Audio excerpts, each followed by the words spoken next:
I'm so glad you're here because what we're talking about today could completely shift the way that you think about, you grow, and you position your business. We're talking about finding and taking advantage of market opportunities. Welcome to Small Business Big Visibility, the podcast empowering you, adventurous small business owners, to attract your ideal customers and boost your revenue. I'm your host, Jason McKenzie. Each week, we'll explore easy-to-implement tools and strategies to take your business to new heights and build the lifestyle you want. If you're ready for more profits and less stress, let's get started. Let me ask you something. Have you ever heard the phrase, a blue ocean versus a red ocean? In the business world, these two oceans represent different environments.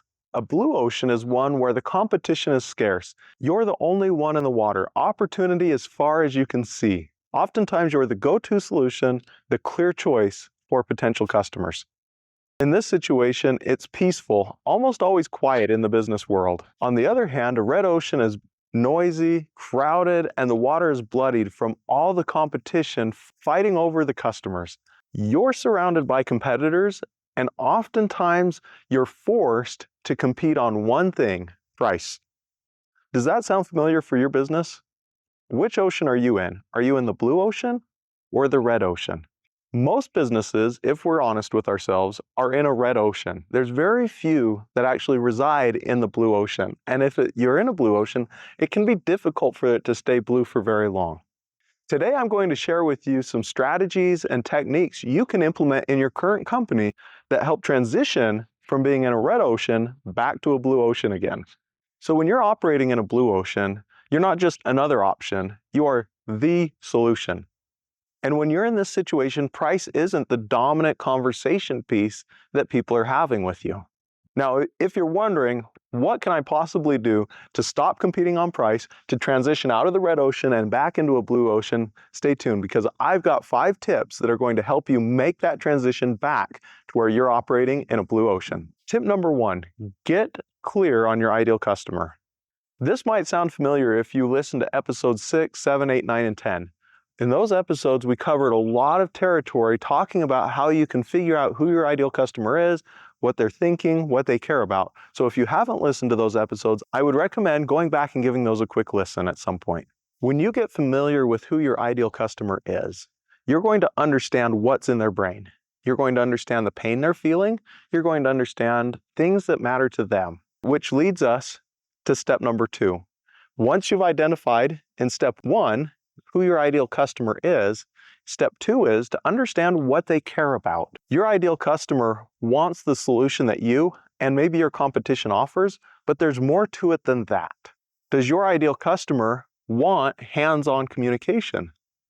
Or do they want to pay for it and forget about the transaction because they just want you to handle it all kind of mentality? They're going to fit somewhere on that scale. Where does your ideal customers fit? Are they craving a white glove service where they don't have to do anything, or do they want the do-it-yourself approach where your business is there to help guide them on that journey?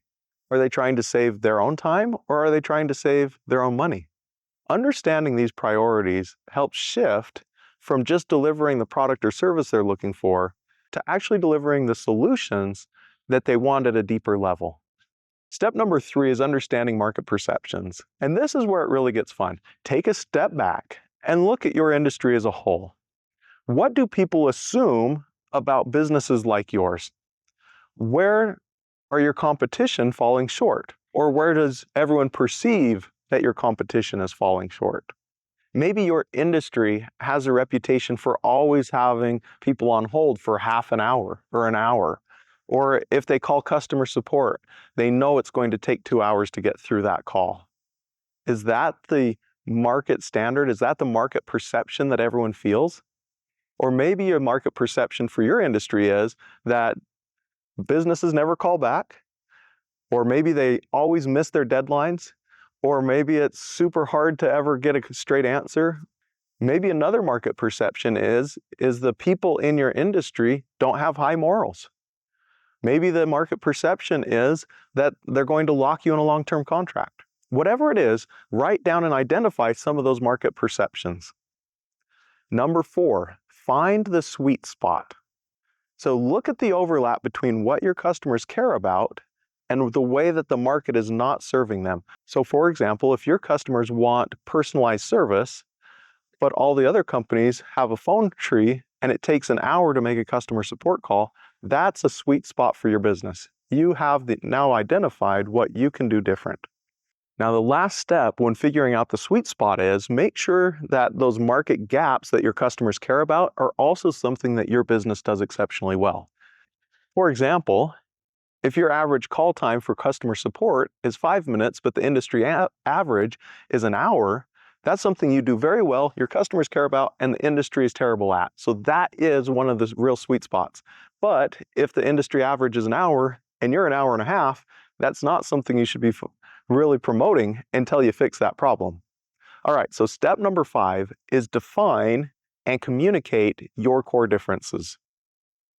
So from all those lists that you've put together, identify maybe 2, 3, or 4 of these that you really want to hone in on. And these should be the ones that your customers care most about and are the hardest for your market to replicate. Once you've identified 2, 3, or 4 of these are going to be what I call your core differences as a business. These are the things that make your business unmistakably different and more valuable to your ideal clients.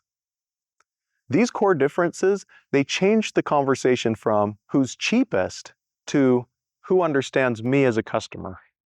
And also it allows you to show the customers you understand and care about them at a way that your competition simply can't mimic. Let's paint this as a picture for you. Imagine you and all of your competitors are in a huge room with 100 potential customers, and all these potential customers are walking in. Now, each one of you and your competitors have just a moment to stand up in front of all 100 customers and explain why they should be doing business with you. When it's your turn to stand up, you confidently stand up, look out across the room, and state your 2 to 4 core differences. These are the things that are setting you apart, things that actually matter to your ideal customers. Suddenly, out of that room of 100 potential customers, 30 or 40 of them are going to stop listening to anyone else.